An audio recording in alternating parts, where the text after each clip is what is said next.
What comes to your mind when you think about caring for yourself when you're on your periods? I guess personal hygiene, and that's very important. Yes, personal hygiene. However, there are several other things which you should be doing when you're on your periods so that you have a stress-free menstrual period. In this video, I'll be giving you 7 tips so that you have a stress-free period. Hello and welcome to Case Corner. My name is Karen, and on this channel, I talk all about menstrual periods. The first tip to care for yourself when you have your menstrual period is actually to expect it. Yes, as simple as that, to expect your menstrual period. Now, every woman has got their own menstrual cycle different from other women. So you might have a 28-day cycle, another woman would have a 31-day cycle or 36 or 29, whatever it is. All right, so you get to know the length of your menstrual cycle by taking out time to study it.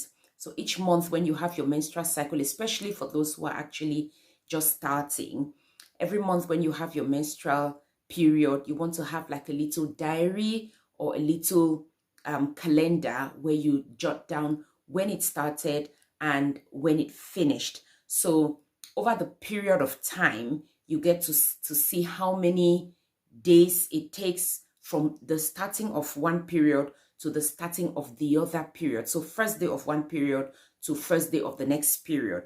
And the average number of days would be your cycle.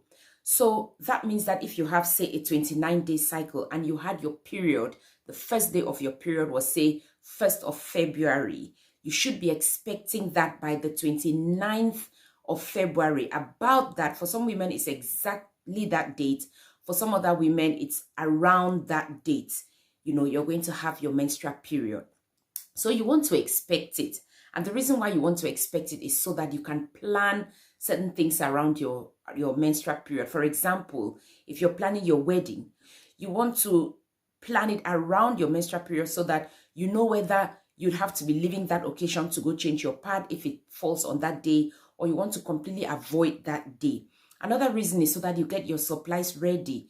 You don't want your menstrual period to kind of catch you off guard. Say in the night when there's you don't have any pads at home, it's just going to make things a bit stressful for you. So yes, expect your menstrual period.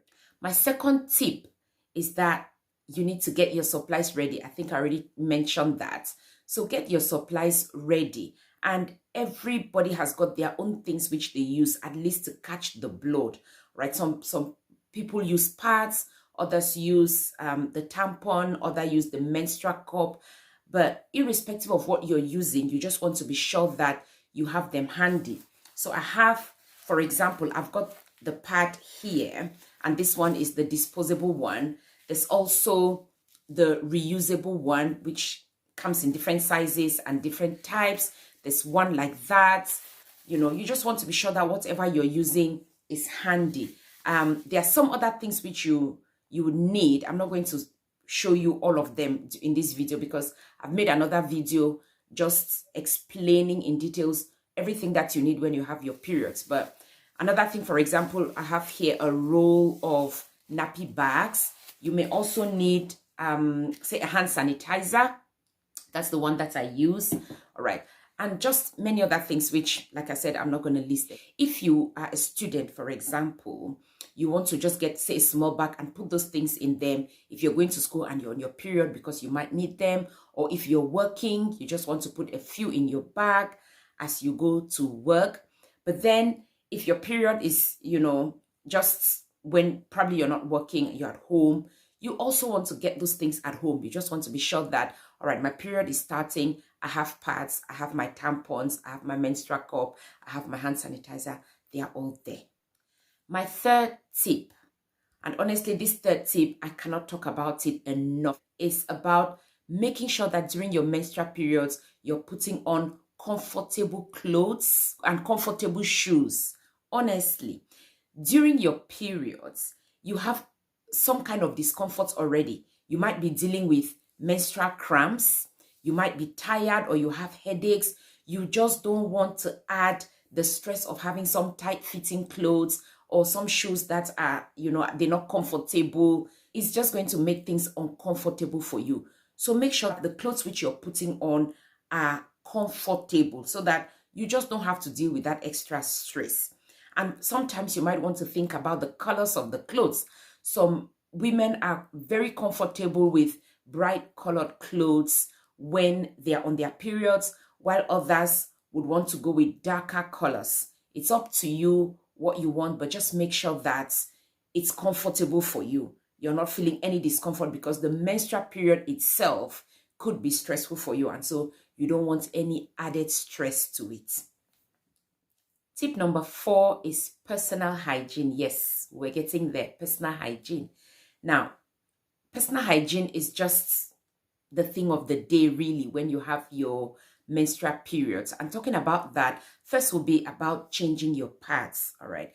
The frequency of changing your pad will probably vary depending on how much you bleed. But irrespective of how much you bleed, whether you're a heavy bleeder or you are a light bleeder, you should not have a pad on or a tampon on for more than 4 hours. So make sure you're changing your pad frequently. And that goes hand in hand with washing your hands, because somehow you might come in contact with a soiled pad, your soiled pad or your soiled tampon. So make sure you're washing your hands really well. And then having a shower or having a bath.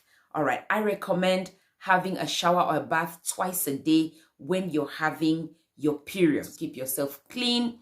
And then please always have some deodorant or some body spray, because you're losing that blood. Sometimes we have the feeling of smelling, and of course, not nice to say, but sometimes it's there. You just want to make sure that you're counteracting that with some good body sprays or some good deodorants. It's also one of the supplies which you want to have. So in terms of personal hygiene, please make sure you have some sprays and you have some deodorants. Tip number 5 has to do with hydration and nutrition. All right. So when you have your menstrual periods, you want to be a bit cautious about what you're eating and what you're drinking. Remember that one of the things which you might be feeling during your menstrual period is a craving for certain foods. And sometimes, because that craving is there, anything which I crave, I'll eat, because I'm being controlled by my hormones anyway. But just remember that there are some foods that will make the cramps that you might be feeling worse. For example, coffee. If it's not, I'm saying that you should not drink coffee, but make sure that you're not drinking a lot of it, because it's a stimulant. And so it could just make your abdominal cramps worse. And then during your menstrual periods, you might feel abdominal bloating. That's a phenomenon where you feel like you've eaten a lot, but you really haven't eaten. You look at your tummy, sometimes it feels kind of bloated there, all right, when you really haven't eaten. There are some foods that naturally cause bloating. For some people, it's cabbages, for example. So when you're on your menstrual periods, you want to think about whether cabbages already cause bloating for you. And if that is the case, you might just want to go low on cabbages during that period so that you do not make the abdominal bloating worse. You need to be drinking as well. Drink a lot. I generally say a lot, because most of us are already struggling with the fluid intake anyway. So during that time, just drink enough, or better still, a lot. All right. And that's so that you can compensate for the losses. You're actually bleeding. And by taking water, it's going to help with the lightheadedness that you feel sometimes, the tiredness, because, it just compensates for the water losses. If you're having any value from this video so far, please like the video and share it. And why not consider subscribing to the channel and also hitting the notification bell so that you don't miss any of these videos. Tip number 6 is managing period pain. So with period pain, every woman has got period pain, or they experience period pain differently. For some women, the period pain is manageable, so they go about doing their usual things. They go to school, they go to work, they do their housework or house chores, just everything like normal, but they're in some kind of pain.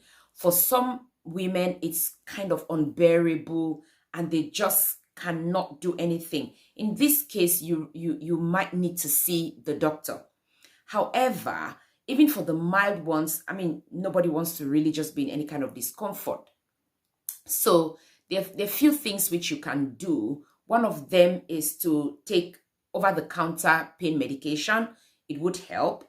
Another one is to have warm compresses. If you have warm compresses, something warm like say a warm towel, you could just put it in the lower abdomen and it's going to help with the pain. Warm baths or just getting into the tub is going to help because of the warmth of the water. And there are also some home remedies. I'm going to make a video about those home remedies which you can use to manage your period pain. Tip number 7. This is a juicy tip and I cannot talk about this tip enough. I just so love this tip. All right. So with this tip, it's about managing your mood. During menstrual periods, sometimes you would experience a low mood where you get sad, you get depressed. And again, remember that it's your hormones playing on you. And for some women, it gets really bad and they could just cry without really knowing exactly what's going on. Now, during this period, during this time when you're not feeling the best of yourself, the tip here is to do something that you like to do. All right. And I'm not saying that you want to take a holiday because you're on your menstrual period. No, it's just saying that about that time, that particular day, when during your menstrual period, you're just not feeling yourself, you're feeling sad, do something that you like. Read a book that you like to read. Try this recipe, which you've always wanted to try, especially if you love cooking, but you've not had the time to try it. Pick up the phone and call a friend and just talk about some nice things. Do some chit chat, go out for a walk, just do something different so that it lightens the mood for you. You don't want to stay in that depressive state because it's not healthy for you. Your mind tells you you are not worthy. Your mind tells you you are not beautiful. All of those things are just your hormones playing around with you. You are valuable. You are beautiful. A lot of people are depending on you. You are worthwhile to the society. You have a lot of positive impact in people's lives. And so you don't want to let your hormones tell you any different. So do something that you love to do when feeling low because you're on your menstrual periods. If you haven't yet done so, please watch this video. I've linked it here where you learn why you feel the way you feel during your menstrual cycle. Thank you for watching and God bless you. I'll see you in the next video.